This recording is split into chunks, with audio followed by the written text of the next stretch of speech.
Igan, naharap sa reklamo ang isang driver ng SUV matapos sumalpok sa isang bangko sa Quezon City.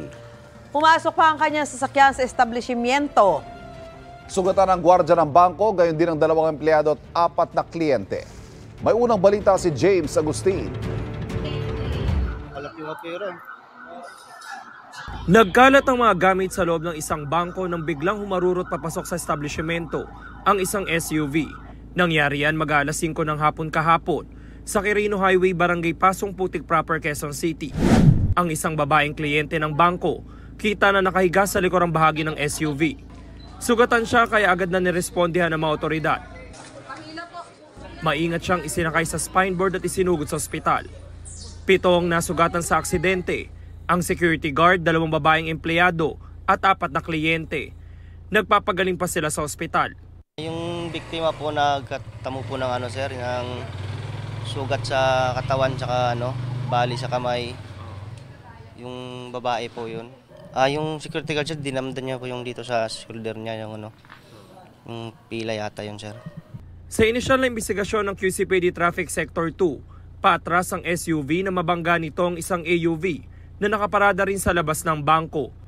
Pagkatapos, biglang humarurot papasok sa bangko ang SUV. Pumunta sila po sa ospital. Nasa kustudiya ng pulisya ang lalaking driver ng SUV. Pumayag siyang magbigay ng payag pero humiling na huwag namin siyang ipapakita. Nagsenyal yung guard na iatras ko yung sasakyan ko. Pagkatapos, ganun ko.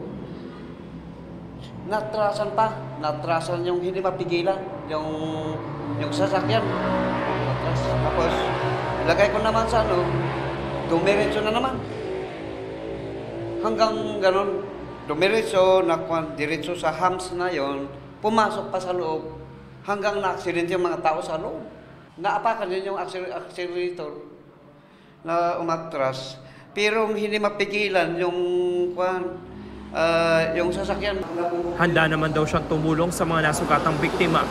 Pasensya kayo, hindi ko ginusto ganito mangyari sa akin na kayo po ay gumawa ka ng mga ganitong sakuna na kayo po ay maaksidente.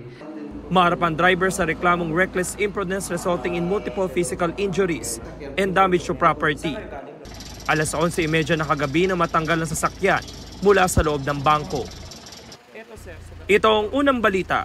James Agustin para sa GMA Integrated News.